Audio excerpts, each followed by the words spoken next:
E temos uma presença ilustre nesse programa.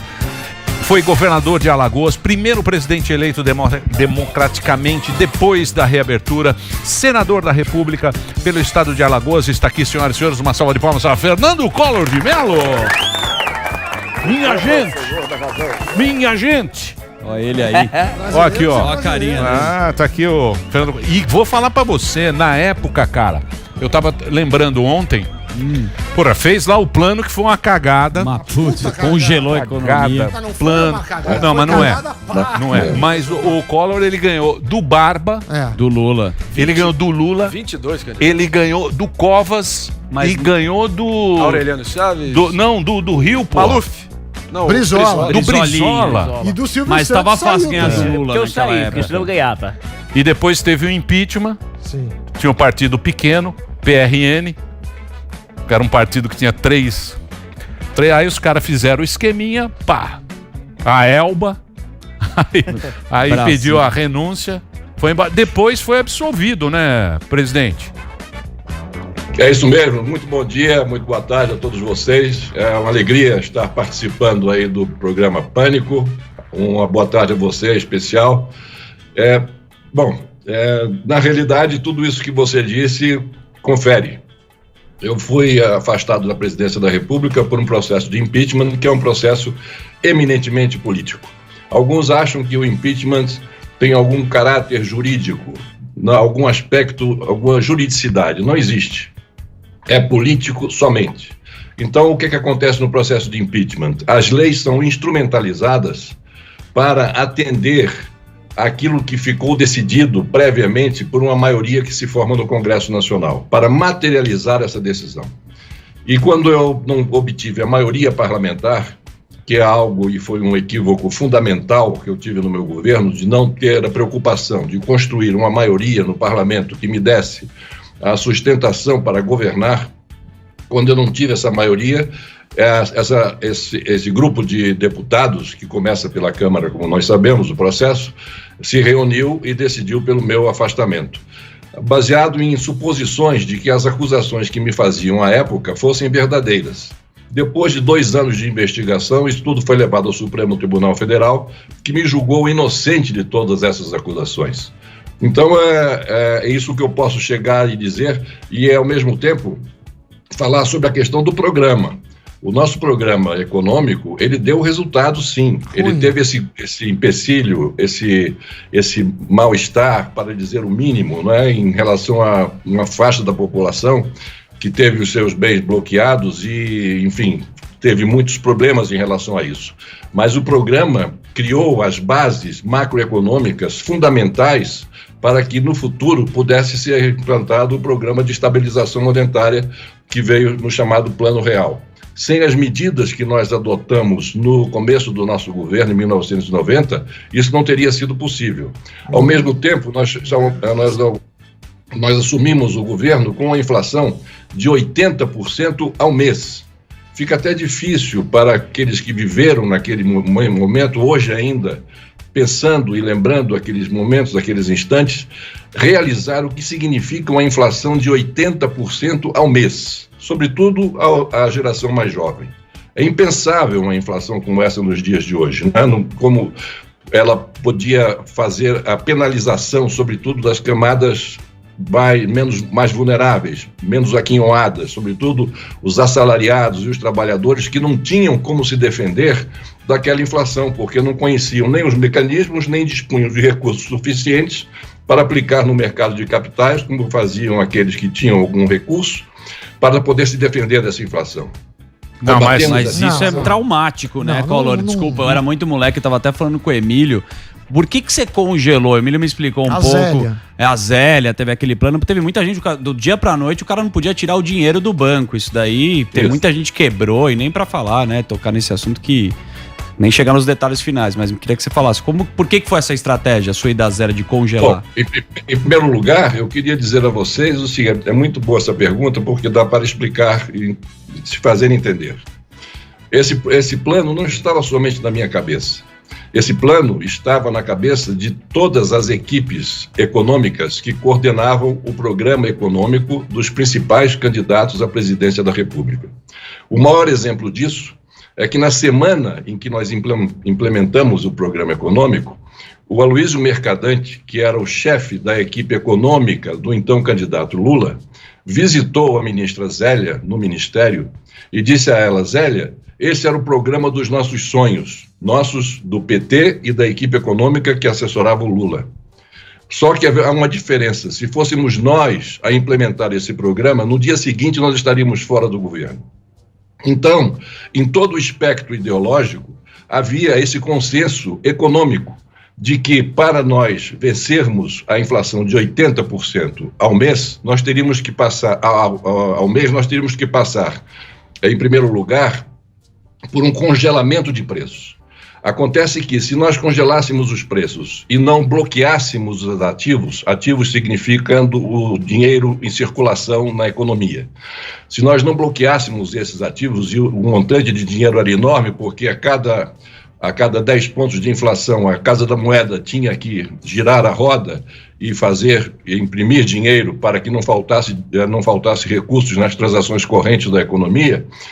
Se nós não fizéssemos esse bloqueio, esses recursos viriam todos para o consumo, aproveitando o congelamento de preços. E isso criaria uma inflação pelo outro lado, a inflação da demanda, que seria ainda mais danosa, porque esse excesso de demanda haveria de quebrar todas as indústrias que não teriam capacidade de atender a esse aumento na procura pelos seus produdos. Então nós tínhamos que não foi somente... Eu queria dizer também o seguinte, que o pessoal fala muito da poupança. A poupança foi muito além da poupança. Não foi o bloqueio somente da poupança, mas de todos os ativos, inclusive da conta corrente. Sendo que nós tomamos um cuidado adicional, que foi de fazer o levantamento do perfil dos poupadores em caderneta de poupança naquela época. E a conclusão que se chegou ao estudo do Banco Central, que eu solicitei ao então presidente José Sarney, ele determinou ao seu presidente do Banco Central que fizesse esse estudo e que nos chegou às mãos. 70% dos depositantes em caderneta de poupança à época tinham depositados de 50 mil cruzados novos, a moeda da época, a menos. Então, somente 30%, no que diz respeito especificamente à caderneta de poupança, somente 30% dos depositantes é que foram, de alguma forma, atingidos pelo bloqueio. Embora todos esses recursos bloqueados tenham sido devolvidos em 18 parcelas mensais, a última delas tendo sido paga em agosto de 1992. Mas tem processo até agora. Mas isso que eu queria colocar, porque é o seguinte, é difícil a gente falar agora, porque a gente nem lembra direito, mas eu lembro bem que tinha desabastecimento, era uma inflação louca, era um negócio louco. Mercado, eu tô com os números da inflação aqui. Eu sei, Samir, mas você ia, porque no Brasil tinha 3 carros, sim, tinha 2 aparelhos de baba, tinha um aparelho cor-de-rosa e o azul. Não tinha um esquema, não era que nem é hoje, que você tem um monte de produto. Tinha 3 produtos, você ia lá e faltava no supermercado, aí o cara tinha que fazer compra, porque senão não dava para fazer compra. Foi um período louco, dispensas em casa, foi um período louco. A inflação em 90, que foi o ano do plano, foi 1.476%. Do ano anterior tinha sido 1.782%, não foi uma grande melhora. Depois, em 91, caiu para 480%, em 92, 1.158%. Eu tenho vários problemas com esse plano, acho que foi um dos piores planos entre vários. O Brasil teve muitos planos ruins no Brasil, né? Uma série que deram errado. Pô, Sarnica, pô. Eu fui fiscal do Sarnica, pô.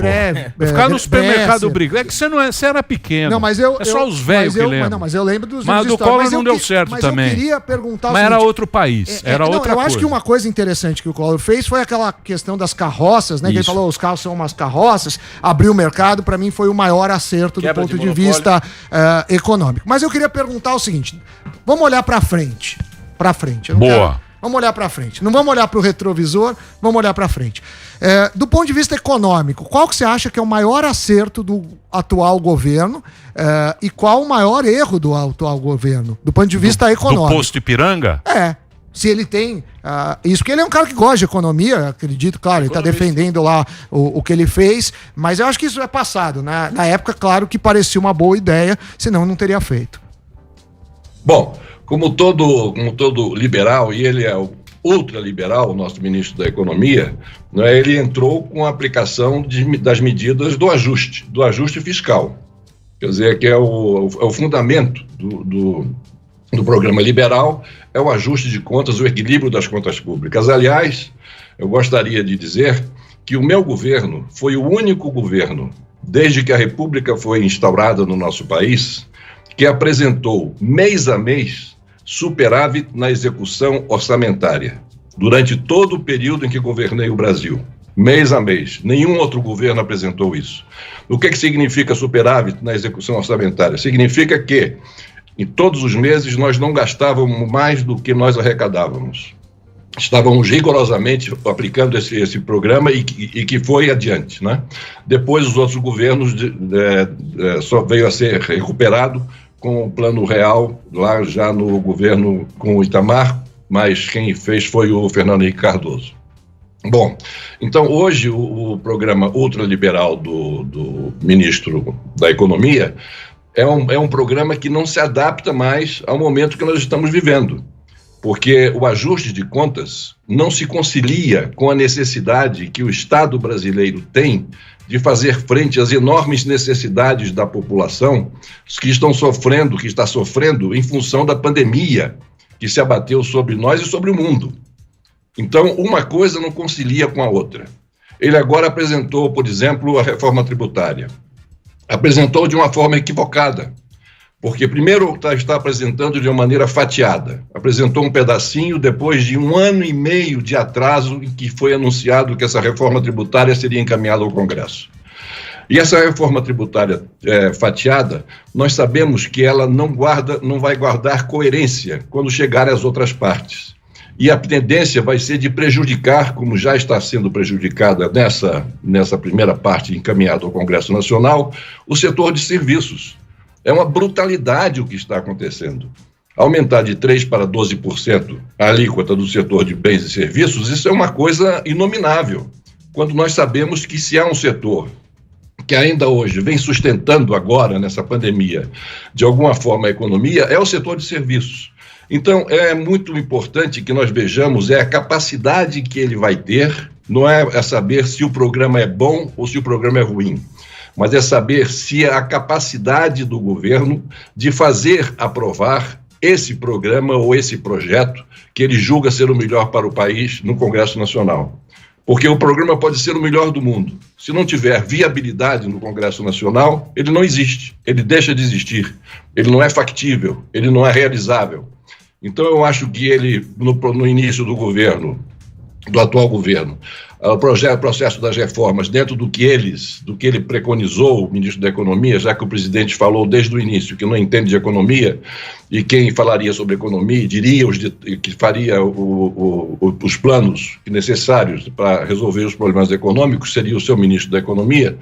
Então, o que ele vem dizendo desde lá do início é de que iríamos fazer reformas do Estado brasileiro, reforma administrativa, que até agora não aconteceu e que é fundamental, e ainda uma outra reforma que não foi falada, mas que eu acredito seja a mãe de todas as reformas, que é a reforma política. Nós precisamos de uma reforma política, nós precisamos de uma reforma que acabe com esse sistema de governo chamado presidencialismo de coalizão, que eu chamo de carroça do sistema político brasileiro. Esse presidencialismo de coalizão é que faz com que o país viva crises mensais, crises agora nesse atual governo, se bem que nas últimas 3, 4 semanas a bandeira branca foi levantada pelo Poder Executivo e a situação se acalmou, mas ao longo desse 1 ano e 3 meses, o que nós vimos foi crises sendo criadas até semanalmente, naqueles curraizinhos, na saída e na entrada do Alvorada, quando o presidente da República, sem nenhuma necessidade, utilizava aquele momento para mandar recados desaforados para o Supremo Tribunal Federal, para a classe política, para o Congresso Nacional, para os seus adversários, esquecendo-se ele de que ele é o presidente de todos os brasileiros, de que ele tem que governar para todos os brasileiros, de que ele tem que pacificar a sociedade brasileira, que está extremamente dividida, ainda hoje dividida, com base no preconceito, na raiva, no dissabor, fazendo com que famílias briguem em função da questão política. Então, essa ressocialização do Brasil em torno de um projeto de nação que ele possa oferecer ao país e aglutinar a população em torno desse projeto é que seria necessário nos dias de hoje. Tá falando como candidato, hein? Candidato Pode botar mais um. Mandetta. Candidato. Isso. Mandetta. Collor, meu. E a camisa dele? O tempo é senhor da razão. Já tá aqui, ó. Eu preciso fazer um break rapidinho. Eu vou fazer um break rapidinho. É 3 minutinhos. Já a gente volta batendo um papo aqui com o Fernando Collor. O Instagram dele é Fernando_Collor com 2 L. Já o Marinho vai fazer uma pergunta aqui. Fernando Collor aqui no Pânico na Jovem Pan. Já a gente volta. Muito bem, meus amores. Estamos de volta aqui na programação da Jovem Pan para todo o Brasil. Hoje presença do nosso querido André Marinho, futuro governador da Guanabara. Vem aí. Aguardem. Os caras estão falando aqui de você, que você tá não sei o que e tal. Olha o sorrisinho. Aqui é o seguinte, cada um tem a sua opinião. Exatamente. Verdade acima de tudo. Democracia. Não, a verdade não, é opinião aqui. Verdade. E temos uma presença ilustre hoje, que é do ex-presidente Fernando Collor de Mello. Estamos aqui batendo com ele. Está com essa camiseta. Na época ele Parece corria. o padre. O tempo é senhor Hoje da razão. postou uma, né? Você Um lembra da pezinho semana na do floresta? presidente? Eu lembro. Esta lógico. semana, o presidente, Eu ele lembro. juntando cara.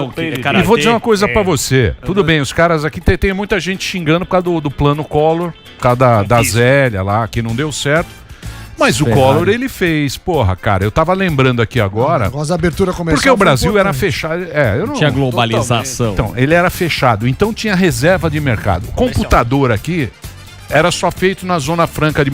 Não sei se foi no seu 486. governo que abriu esse negócio aí.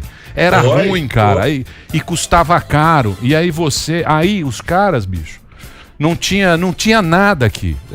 Era bem atrasado o Brasil nessa época.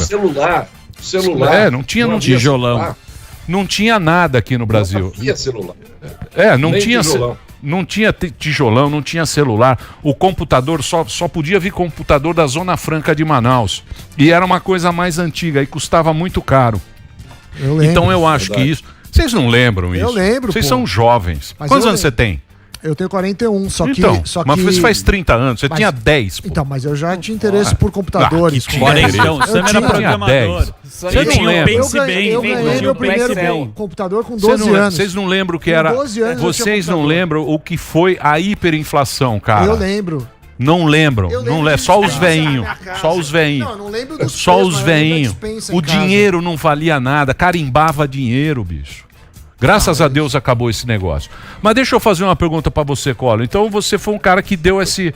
Primeiro você falou dos carros, até na época todo mundo ficou meio chateado com você, que você falou carro no Brasil é uma carroça e tal. Ele era um cara que aparecia sempre nas viagens tal, e não sei o quê. Você acha que tem mais espaço pra abrir a economia no Brasil? dúvida. Você acha que tem? Sem dúvida. Sem dúvida, Emílio. Eu acho que o Brasil necessita de uma nova abertura comercial. Porque de lá para cá, do início do meu governo para cá, a economia brasileira se fechou muito. E nós estamos precisando de uma nova abertura comercial. Ao lado disso, precisamos de um novo programa de produtividade e competitividade para incentivar as nossas indústrias a se inovarem, a terem condições de competir com os produtos que chegam de fora. Isso que você falou agora das carroças, da quebra de reserva de mercado da indústria automobilística, da quebra de reserva de mercado da indústria de informática, dentre várias outras, do cimento, dentre várias outras, foi realmente um ponto muito importante, porque na época nós tínhamos no Brasil, na questão automobilística, nós tínhamos 4 montadoras e 40 modelos de carros. Todos carroças, porque as prensas que estavam aqui instaladas por essas montadoras eram prensas que não eram mais utilizadas na Europa, nos Estados Unidos, porque o padrão de exigência do consumidor deles já estava muito acima do que aquelas prensas poderiam fabricar. Então mandavam para cá. Então hoje nós saímos de 4 montadoras, temos quase que 60 montadoras no Brasil. De 40 modelos de automóveis que eram oferecidos ao público, hoje nós temos mais de 400 modelos em benefício de quem? Do consumidor final, que vai adquirir em função do seu bolso e do seu gosto, da sua vontade. Então, tudo isso é uma diferença fundamental. Isso significa abertura comercial. Do computador, vocês imaginam o que não foi uma eleição presidencial em 89 sem telefone celular?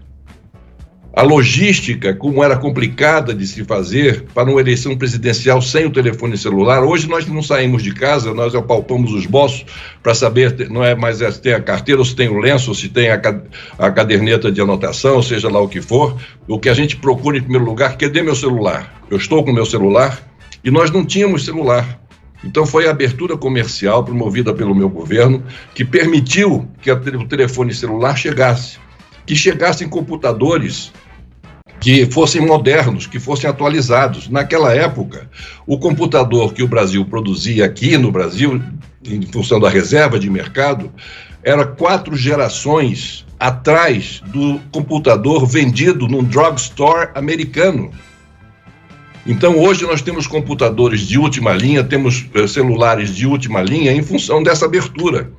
Então, além disso, né, o fato de nós termos feito um programa como esse, Programa Brasileiro de Competitividade e Produtividade, permitiu às indústrias nacionais de se modernizar, de comprar, adquirir tecnologia, de adquirir com isso, e ganhar com isso produtividade para competir com os produtos importados e fazendo com que o consumidor final pudesse ter maior amplitude naquilo que desejasse adquirir. Então, a abertura foi realmente um passo fundamental para a economia brasileira, ao lado de um outro ponto também muito importante, que foi a renegociação da dívida externa.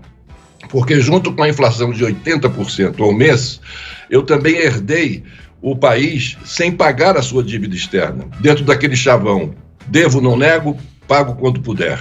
Acontece que isso, como foi entendido pelo sistema financeiro internacional, foi entendido, não vai pagar, Calote. Então você não terá mais o crédito para financiar as suas importações, nem as suas exportações, nem as suas empresas vão ter mais licença, nem para conseguir empréstimos para financiar o seu desenvolvimento. Então, tudo isso atravancava o país e nós tivemos que renegociar essa dívida externa. Foi graças a essa renegociação da dívida externa que nós iniciamos as tratativas para fazer essa renegociação desde os primeiros dias de governo, é que nós conseguimos que as portas do mercado internacional fossem abertas para nós, porque senão nós não teríamos condições para isso. De modo que a abertura comercial foi um ponto fundamental da nossa administração e junto com o programa econômico. Se nós hoje saudamos o Plano Real como o plano que trouxe definitivamente a estabilização monetária para o país, e acreditando no que diz o autor desse plano, que foi Fernando Henrique Cardoso, e que ele diz, se não fosse o programa econômico do Collor, nós não teríamos condições de ter implantado o Plano Real agora. Então, por quê? Porque as grandes reformas macroeconômicas, as bases da macroeconomia no Brasil foram lançadas por nós no nosso governo. Então, teve sucesso, o programa teve sucesso. A questão é que o pessoal reduz o programa econômico ao bloqueio, e ao bloqueio da poupança. Puta, então, nem me fale isso. Então, isso, quer dizer, não foi isso só o meu governo. Isso você foi não se arrepende do bloqueio da poupança? Se fosse hoje, você faria de novo? Sem dúvida, não faria de novo. Encontraria qualquer outra fórmula, menos essa. Então, agora, essa, eu quero dizer que não era uma ideia original minha. Como eu disse no início, era a ideia que permeava todas as equipes econômicas dos principais candidatos à presidência da República em 1989. Já tem aqui o exemplo do Prócer, do PT, que era o chefe da equipe econômica do candidato que foi meu opositor à época, que era o candidato Lula, que disse que ele era o programa dos sonhos deles também. Então, isso estava na cabeça, porque na economia e na aritmética, 2 mais 2 não dá 5, dá 4. O momento também, né? Foi um momento também bem difícil. Marinho, você tem a pergunta? Presidente, prazer rever o senhor. Eu tive a felicidade de fazer uma live com você durante a pandemia. Foi uma live sensacional de 2 horas, mas teve um item da minha pauta que eu preparei com muito carinho e atenção, mas teve um item, uma pergunta que eu fiquei remoendo depois que eu queria muito ter feito.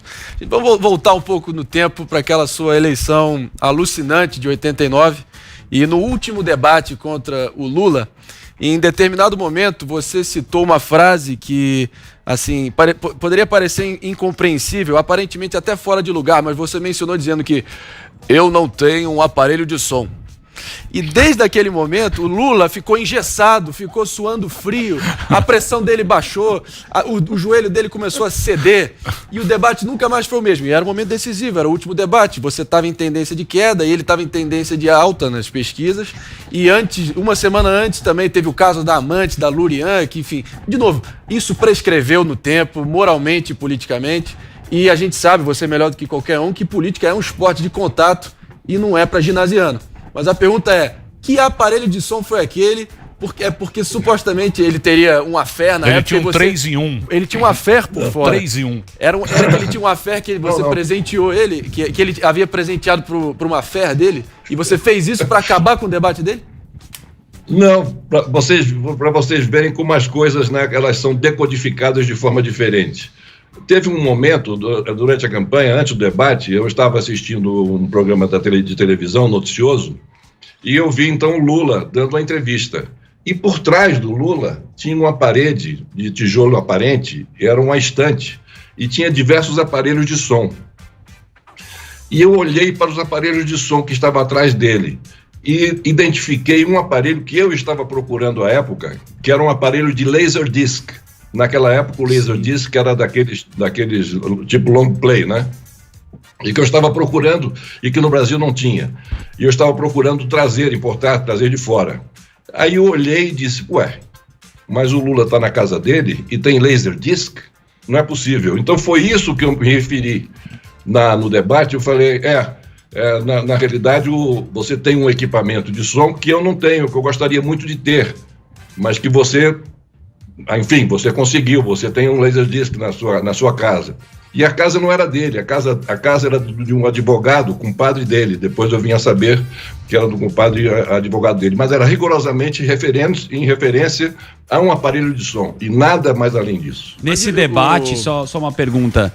A gente falou lá do Boni. O Boni assumiu que ele ajudou você nesse debate. Até ele me lembrei o que foi. Ele colocou uma pilha pra fingir que você sabia bastante coisa. Ele colocou um monte de livros, assim, alguns arquivos, no meio do debate lá, e tem toda essa locução. O Boni falou que a Globo te ajudou. Afinal de contas, a Globo te ajudou ou não no debate? Deixa eu te contar uma coisa. Eu acho que eu assisti essa entrevista, Boni.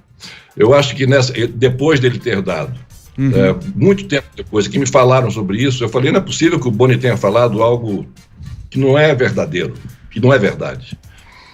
O Boni tomou um copo de vinho a mais nesse dia. O que aconteceu? Tava sóbrio, eu que entrevistei. O que é que o Boni disse?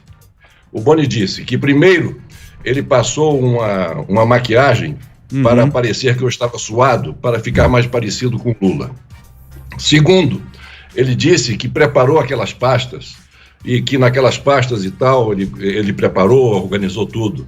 Depois disse que colocou a minha gravata torta. Isso. E eu pergunto a vocês o seguinte... É crível uma afirmação como essa, sabendo nós que os dois debates, um foi na Manchete, na Rede Manchete, extinta Rede Manchete, e o outro na Band.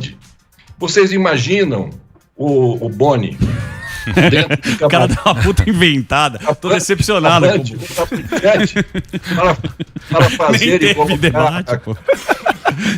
Existe. O Boni rigorosamente tomou alguns copos de vinho a mais e, Boni, meu abraço para você, gosto muito de você, mas infelizmente, meu amigo, você claudicou, você pisou feio na bola. O folclore. Essas histórias... mas essas histórias... São legais, né? Essas histórias, elas são muito melhores que a realidade. Por isso que o fake news nunca vai acabar, porque a construção de uma conspiração ela é muito melhor do que realmente aconteceu. Pois não, Marinho? Presidente, só a última pergunta aqui, já que a gente está, enfim, analisando todo o passado. O senhor se arrepende do caso Lurian de ter usado aquele subterfúgio? Eu sei, de novo, política é esporte de contato, vale quase tudo, mas foi um golpe baixo. Não deveria. Foi um golpe que não deveria ter utilizado. Foi um erro, e eu já tive oportunidade, inclusive, de falar isso pessoalmente com o Lula, mas foi um erro meu. Não deveria ter ido ao ar aquela matéria. Eu queria fazer uma pergunta aqui, porque tem um livro meu que eu escrevi, Collor Presidente, aliás, um grande livro sobre as intrigas, né, e tudo e tal. Eu queria falar uma coisa, também quero fazer um desafio pro senhor de natação, porque eu ganhei a medalha de ouro de natação quando eu tinha 3 anos de idade. Eu sei que o senhor gosta muito de natação e tal, mas eu gostaria de fazer uma pergunta. O senhor pediu uma espécie de perdão pela questão do confisco e tal, e tá rolando muito um boato, assim, de jornalistas pedindo perdão, que o PT necessita do perdão. O senhor também aceitaria, perdoaria o PT na questão do seu confisco, e também se perdoaria o Bolsonaro e todas essas questões que ele está fazendo?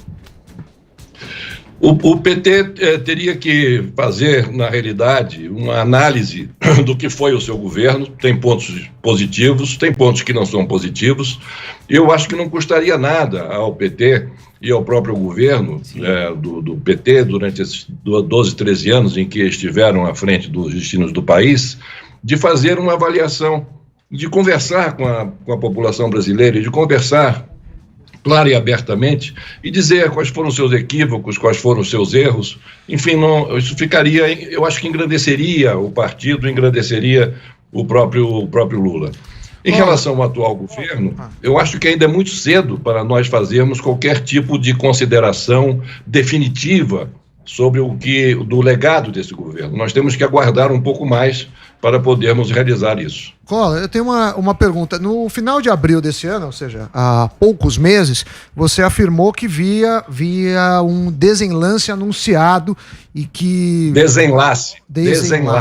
Então, desenlace anunciado, e que via grandes chances do impeachment do Bolsonaro.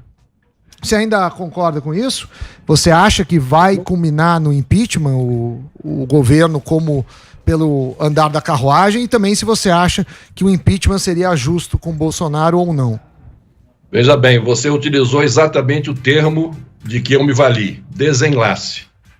Se a continuar assim, o desenlace deste governo estará próximo. O desenlace poderia ser, de alguma forma, várias formas, inclusive a do impeachment, mas não necessariamente a do impeachment, não é? E realmente eu continuo achando que o governo precisa continuar agora nessa trilha de uma reaproximação com a classe política, de uma reaproximação com o Supremo Tribunal Federal, porque afinal de contas são dois poderes que, junto com o Poder Executivo, é o tripé em que se baseia o nosso sistema democrático e, portanto, tem que ser respeitado e valorizado.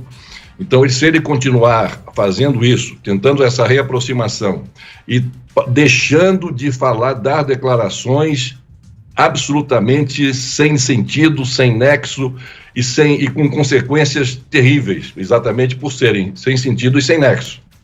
Então, se ele continuar um pouco mais calado e um pouco mais ativo no sentido de aglutinar em torno de si o que é importante para a sua governabilidade, que é uma boa relação harmônica com, como diz a Constituição, e independente com o Poder Judiciário e com o Poder Legislativo, sem dúvida o governo dele poderá chegar a um bom termo. Se não, não é somente o governo dele, não.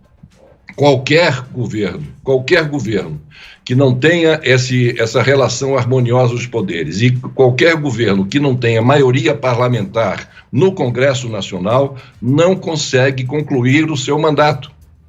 É isso aí. Nós assistimos dentro disso do presidencialismo de coalizão que falei há pouco. Tô vendo a camisa dele. Que é onde você se ferrou, né, Collor? Onde você se ferrou, né? Que o partido seu era pequeno, velho. PRN. Mas não acho que foi isso. Acho que nem existe, mas lógico que é. Pô, calma aí, desculpa. Lógico que é.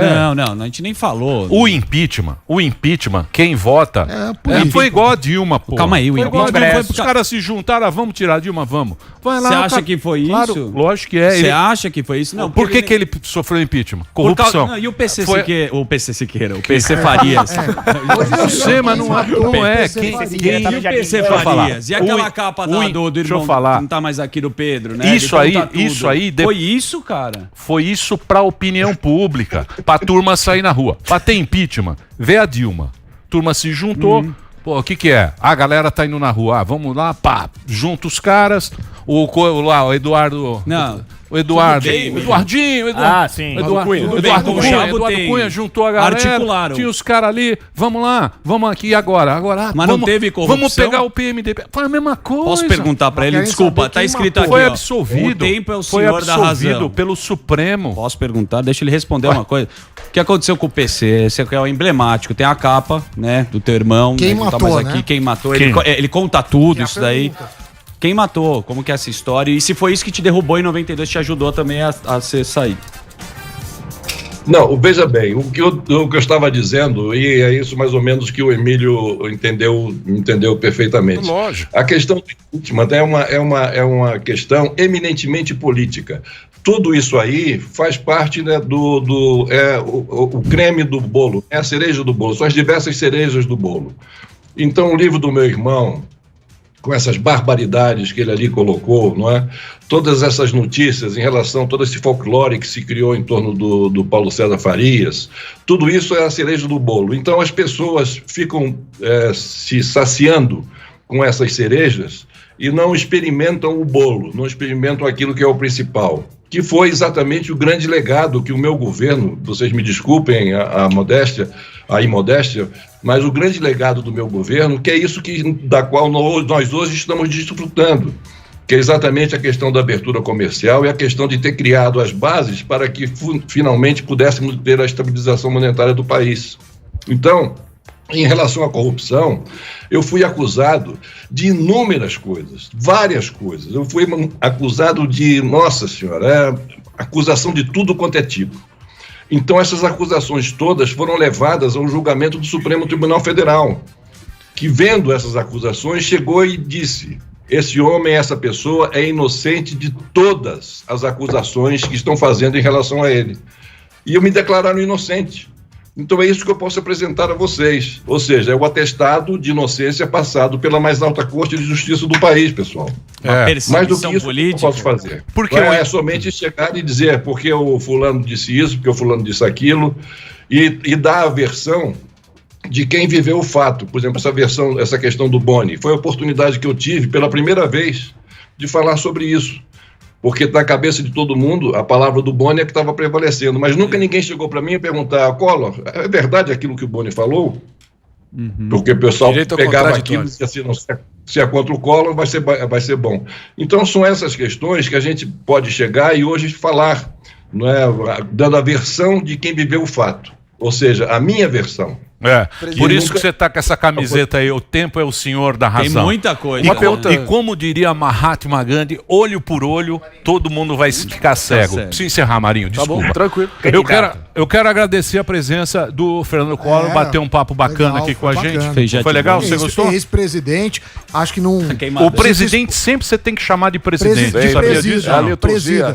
Não, acho que a chance de a gente perguntar, tem muita história pra contar. Tá bronzeado, parece João Kleber. Vamos marcar um dia aí pra você vir aqui ao vivo. Vem aqui, por favor. Que é mais legal que ao vivo dá pra sair umas porradas. Vamos lutar karatê, andar de Ferrari. Jet ski. Corrida de jet ski com o Zuckerman. Obrigado, viu, forte abraço para nós. Candidato. Obrigado aí pelo papo. Muito obrigado a você, Emílio, muito obrigado a toda a equipe. Emílio, eu queria principalmente pedir licença para agradecer a esse pessoal aqui, a Sônia, a Kesley, Bia, Tiago, Leonara, Ismael, Alcides, Pedro Cassiano, Natália, Stevens, Stefânia, Rodrigo, Jaime, Fernando, Andrew, Paula, Herbert, Édipo, Amanda, Beatriz, Lucas, Marília, enfim, são aqueles que estão nos seguindo no Twitter. Lula. E eu tenho um grupo lá que sempre me defende quando há alguma palavra... Você tem o seu gato também. O cara tem também a turminha dele. Esse pessoal é da linha de frente do Twitter. Os colorados. Os colorados aqui. Candidato. Tem que aguentar esses gados de Twitter. Eu vou te falar, viu? Você tá entrando num negócio infernal, viu, Collor? Valeu. Fernando Collor bateu um papo aqui com a gente.